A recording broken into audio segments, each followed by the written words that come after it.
Assalamualaikum warahmatullahi wabarakatuh. Jadi di sini saya Yuda Saputra dengan NIM 07 dari kelas KPIA, Prodi Komunikasi Penyiaran Islam. Di sini saya akan membuat atau menganalisis nih komunikasi interpersonal dari tokoh dalam negeri, yakni Maudy Ayunda dengan orang yang mewawancarainya seperti itu. Jadi apa saja yang saya temukan dari komunikasi mereka berdua, lihat seterusnya ya.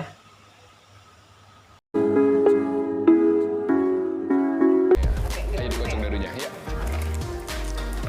Please. 7. My property. Oh my god. Give me the money. Berapa? Itu berapa ya? Kalau nggak salah itu harganya berapa? Ini loh. Iya. Belum punya rumah. Rumahnya belum ada. Berarti $8. Iya, $8. It's cheap. It's cheap for you. Loh, kok duitnya monopoli nggak di dolar sih? Ya kan kita main monopoli. Kan bawa pulang dari Amerika, kan bawa pulang dolar banyak. Ya nanti kalau main-main ke sana aku traktir deh. Oh bener ya? Emang kalau di sana kehidupannya bagaimana? How's your life in Stanford? My life is really busy actually. Oh ya? Iya. Karena busier than waktu aku S1. Di Oxford? Ya. Way busier? Way busier. Karena ada ini double degree? Kelas-kelasnya lebih banyak, lebih lama. Dan kelas-kelasnya tuh wajib. Jadi kalau dulu di Oxford tuh banyak self-study. Iya. Jadi kita kayak bikin esai, terus kayak lecture-nya juga optional. So not everyone goes. Iya. Kalau ini wajib dan kelasnya tuh 2 jam yang interaktif gitu. Baiklah. Nah, di sini pada apa yang disampaikan oleh Maudy Ayunda tadi serta apa yang ditanyakan oleh komunikatornya tadi, ia menanyakan kalau apa bedanya antara S1 Maudy Ayunda dan S2-nya seperti itu. Nah, di sini ia menjawab sangat berbeda seperti itu antara S1 dan S2-nya. Di sini adanya kondisi generalis order atau perubahan konsep diri karena ada pada bergabung pada kelompok lainnya seperti itu. Nah, jadi pada kondisi ini pemahaman dan pengalaman si Maudy Ayundanya pun berbeda seperti itu. Jadi ia harus beradaptasi lagi dengan kondisi yang baru tersebut, dengan orang-orang yang baru, dengan kelompok yang baru tersebut di dalam pendidikan S2-nya. Terus PR juga banyak banget. Biasanya S2 itu ya, itu kan harusnya lebih Experiential gitu ya. Iya, betul. Dibanding dengan S1 kok kalau saya sense-nya ini lebih ketat gitu ya pelajarannya dibanding S1. Lebih ketat, tugasnya juga banyak dan ditambah lagi kita tuh harus banyak preparation untuk kelas-kelasnya gitu. Karena terus kita harus benar-benar ngejawab dan Dosennya harus tahu nggak kamu ready siapa? banget. Dosennya tahu nggak kamu siapa? That you are Maudy Ayunda of Indonesia gitu, tahu nggak? I mean, mereka semua tahu profile muridnya sih, tapi I don't know if they really know. Do they know that you have a 11 million? Bener kan? 11 juta follower kan? Aku nggak tahu karena profesornya nggak pernah ngebahas kan di kelas. Cuman waktu aku awal masuk, aku tahu bahwa aku pernah dibahas waktu orientasi. Really? Sama siapa? Sama ada admission officer-nya ngebahas salah satu dari kalian di sini ada yang followersnya 10 juta waktu itu. Oh gitu. Terus jadi kayak langsung pada teman-teman aku banyak yang langsung nge-google gitu. Dan kemudian ada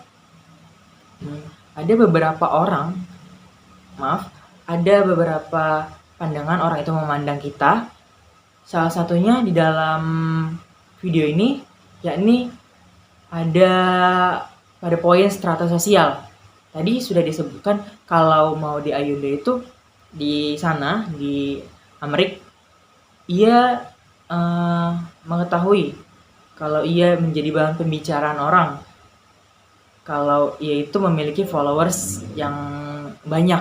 Ia adalah selebritas dan juga ia orang yang terkenal. Nah, jadi orang-orang itu memandang bahwasannya Maudy Ayunda itu berdasarkan strata sosial, nah seperti itu. Dan but it's fun, they don't. I mean, I feel like my friends care, but they don't really care. You know what I mean? And Iya. it's nice. Iya, mereka Ya. tahu tapi nggak terlalu kepo gitu kan. Iya, mereka tahu, tapi juga mereka bisa apresiasi, tapi mereka juga respectful dan tahu bahwa mungkin aku lagi pengen anonymous aja gitu loh di sini. Oh, gitu ya. Selanjutnya teman-teman, di dalam komunikasi antar personal ada 3 hal yang unik atau 3 hubungan yang unik, yakni afeksi, kemudian inklusif, dan kontrol. Di sini pada poin afeksi dari video di atas bahwasanya ada ketergantungan antara mereka berdua sebagai komunikator dan komunikan seperti itu. Jadi seorang komunikator butuh komunikannya, yakni mau diayunda dalam acara tersebut untuk menginfluence orang-orang atau untuk acaranya tersebut, dan juga si mau diayunda juga butuh acara atau orang yang mewawancarinya tersebut agar ia lebih dikenal banyak orang. Seperti itu. Kemudian di sini mau diayunda memiliki kontrol dalam dirinya. Mengapa? Kita lihat dalam cara ia berbicara. Ia memiliki kontrol, ia berbicara dengan tidak asal-asalan seperti itu. Jadi ia jika ditanya dengan serius, ia menjawab dengan serius, tidak bermain-main. Jadi kita lihat tadi komunikatornya atau orang yang mewawancarinya itu terlihat serius kepadanya. Jadi ia juga membalas keseriusan tersebut. Jadi seperti itu. Kemudian seorang Maudy Ayunda juga merupakan seorang selebriti Indonesia atau orang yang terkenal. Jadi ia harus menjaga citra tersebut agar tidak tercoreng. Jadi maka dari itu ia harus memiliki kontrol dalam dirinya. Kemudian yang ketiga yaitu inklusif, yakni ada yang saling memahami antara komunikan dan komunikator seperti itu. Ya, dan mereka itu siapa? Mereka adalah para eksekutif Iya, dari para negara-negara mana, eksekutif. berapa banyak di kelas? Jadi satu angkatan itu ada 400 orang. Banyak ya?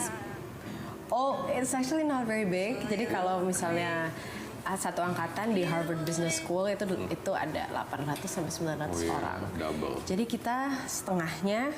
Jadi kita terkenal intimate. Kita 43% international. And average age-nya itu sekitar 27-28. Jadi aku termasuk muda sebenarnya. Selanjutnya nih teman-teman, dari sejauh apa yang telah kita lihat tadi, di sini adanya teori komunikasi antarpersonal, yakni teori relationship, yang mana teori ini dilandasi oleh adanya keramah-tamahan dan santai sehingga membuat komunikasi itu berjalan dengan baik antara komunikan dan komunikatornya. Bisa dilihat bahwasanya tadi sebelum memulai interview mereka bermain monopoli terlebih dahulu. Nah, itu cara untuk menimbulkan kenyamanan dan enjoy atau santai antara komunikan dan komunikator seperti itu. So who is your new best friend di sana? My new best friend. Macam-macam sih. Kalau di sana tuh memang pertemanannya cukup kuat. Jadi ada beberapa. There's not only one person. Orang Indonesia cuma kamu? Ada satu lagi. Oh, Ada satu lagi di ya? angkatan aku. Perempuan juga.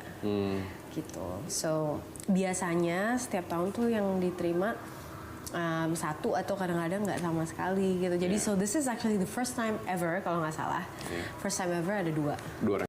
Dan juga bisa kita lihat pada saat wawancara ketika ditanya, Maudy pun menjawab dengan ditambah dengan komunikasi nonverbal dia menggunakan tangannya, itu menggerak-gerak tangan, menggunakan gestur, dan juga menggunakan mimik muka. Jadi ia lebih ekspresif seperti itu, menggambarkan apa yang ia jawab dari apa yang ditanyakan tadi. Jadi seperti itu. Indonesia, homesick nggak? Kangen nggak sama Indonesia? Kangen makanan sih dan kangen keluarga ya, yang jelas. Emang susah deh kalau namanya kayak keluarga tuh. Emang makanan apa yang mulai It's dikangenin? hard. Gak tau kenapa aku tuh kangen banget telur balado. Karena di sana sebenarnya makanan Asianya tuh banyak kan? Banyak, betul. Jadi kalau misalnya aku lagi pengen nyari nasi doang atau aku pengen nyari apa ya, pokoknya yang berbau-bau makanan Asia gitu cukup mudah. Yang susah itu justru cabe, benar. Iya kan?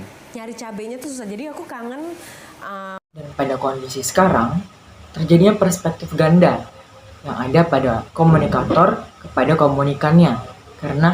Karena komunikator memahami dari apa yang diceritakan oleh Maudy Ayunda tadi sebagai komunikan, si komunikator langsung dapat memahami dan juga merasakan apa saja yang Maudy Ayunda rindukan yang ada pada negara Indonesia ini. Jadi ketika Maudy Ayunda bercerita tentang apa yang ia rindukan, jadi komunikator tersebut langsung memahami kondisi Maudy Ayunda tersebut. Karena dalam komunikasi interpersonal selalu mengaitkan cara berkomunikasi dengan perspektif ganda seperti itu. Makan makanan Manado, yang gitu-gitu ya. S2 kamu adalah Master of Business Administration dan Education. Ini saya belum paham kenapa kamu harus nyusahin diri, ya. Mengambil satu yang sudah susah di Stanford, sekarang kamu double pekerjaannya jadi 2 gitu bebannya. Kenapa sih? Aku juga suka mikir sih. Nyesel nggak sih? Enggak sih. Jadi aku tuh I like the world of business. I like problem solving. I like innovation. I like looking at potential. Tapi aku juga percaya bahwa mungkin MBA itu mungkin sifatnya sedikit lebih generalist kan. Dia lebih generalis gitu. Jadi aku pengen juga punya spesialisasi di suatu bidang yang aku passionate about gitu. Adanya suatu konsep diri, yakni script identity. Apa itu script identity? Script identity ialah identitas seseorang yang dibuat sejak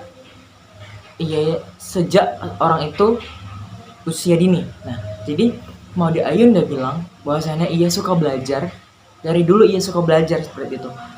Jadi script identity-nya adalah ia orang yang suka belajar, dia orang yang pintar seperti itu. Nah, jadi itu adalah sebuah identitas yang melekat pada diri dia.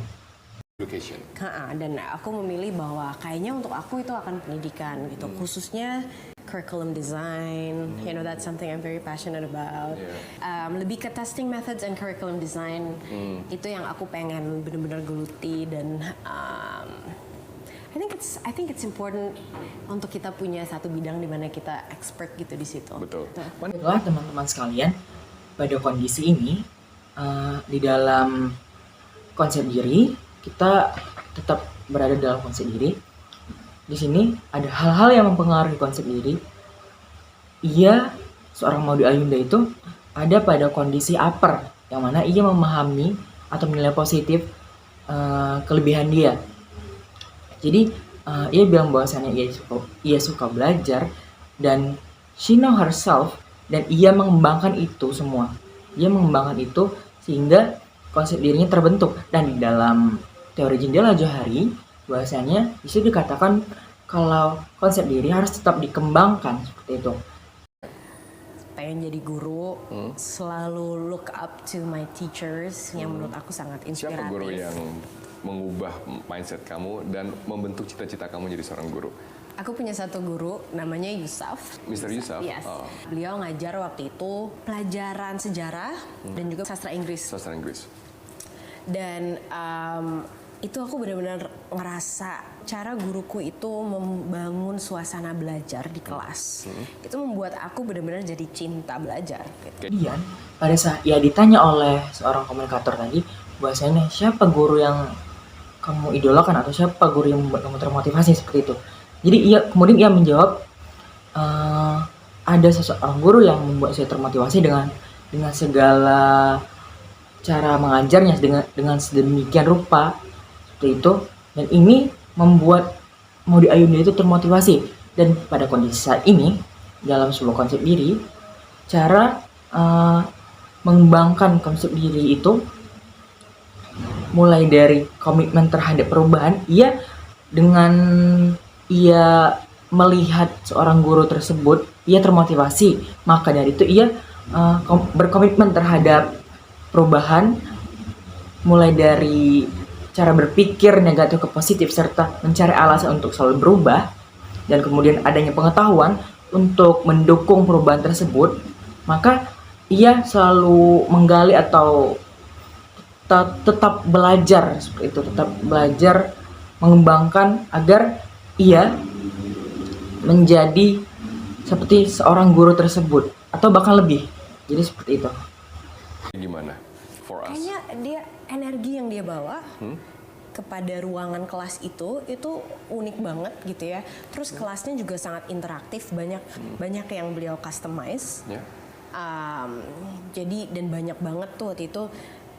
Pada teori jendela Johari ada 4 bagian antara open, blank, hidden, dan unknown.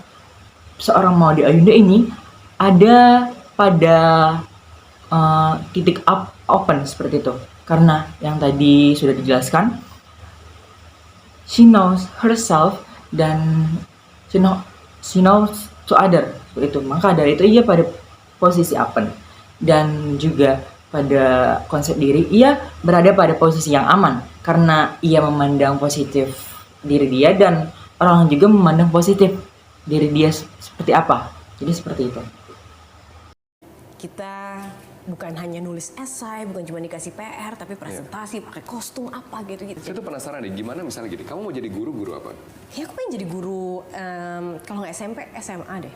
Oke, kalau gitu boleh nggak saya tes dikit? Saya kasih kamu mata pelajaran atau topik, tapi kamu gimana cara jelasinnya ke anak? Oh, Iya kan? Ya, saya kan kasih kamu topik. Bagaimana jika kamu harus mengajar anak-anak dengan topik membaca buku? Susah banget. Kemudian, teman-teman sekalian, selanjutnya di sini terjadinya perubahan model komunikasi dari yang sebelumnya ke model komunikasi interaktif. Yang mana model komunikasi interaktif ini, seorang komunikan harus cepat memberikan feedback kepada seorang komunikatornya, seperti itu. Bisa dilihat bahwasannya seorang komunikator atau yang menginterview Maudy Ayunda tersebut meminta agar ia cepat menjawab atau untuk mengetes si Maudy Ayunda tadi, seperti itu. Jadi sini terjadinya model interaktif. Kemudian jadi sejauh yang telah kita perhatikan dan kita analisis, dalam komunikasi yang mereka lakukan di sini terdapat sebuah kenyamanan. Dalam upaya pembentukan kenyamanan atau confident ini didasari atas keramah tamahan, perhatian, dan juga adanya rasa percaya atau trust dalam untuk berbagi cerita, seperti itu. Kan seorang baca buku. Wow, this is so hard. Kalau curriculum building tuh harus biasanya bertapa dulu. Gitu. Tapi ya udah nggak apa-apa. Aku pasti akan memulai kelasnya. Aku itu suka banget baca buku. Mungkin kesannya itu nerdy banget gitu. Sebenarnya karena aku tuh merasa aku tuh nggak tahu banyak tentang dunia. Kamu kebayang nggak sih? Dunia ini besar sekali. Informasi tuh banyak banget. Gak mungkin kita tahu cukup tentang dunia ini. And semakin aku membaca buku, bukan semakin aku banyak tahu. Aku semakin sadar masih banyak di luar sana yang aku ingin ketahui. You know a lot more about the world than you ever did. Jadi kemudian pada kondisi sekarang ada bentuk-bentuk komunikasi antarpersonal, ada 3, yakni I-It, I-You, dan I-To. Nah, pada komunikasi yang mereka lakukan di sini ada pada kondisi yang tengah-tengah, yakni I-You, karena mereka berdua atau Maudy Ayunda dan juga sebaliknya saling menganggap lawan bicaranya itu adalah orang yang memiliki 3 kebutuhan, yakni afeksi, inklusif, serta kontrol. Jadi mereka pada kondisi yang I-You. Kemudian bisa dikatakan komunikasi mereka ini adalah komunikasi yang efektif, karena dari segi komunikatornya, apa yang komunikator inginkan, mendapatkan feedback yang positif dari seorang komunikan seperti itu. Jadi dari apa yang diinginkan oleh komunikator, mendapatkan feedback yang cepat dan positif dari seorang komunikan, yakni Maudy Ayunda tadi. Itulah kenapa buku itu dilihat sebagai jendela dunia. Jadi sekian video ini. Mohon maaf apabila ada kesalahan. Pada Allah saya mohon ampun. Saya Yuda Saputra dari Prodi Komunikasi Penyiaran Islam kelas KPIA dengan NIM 07 pamit undur diri. Wassalamualaikum warahmatullahi wabarakatuh.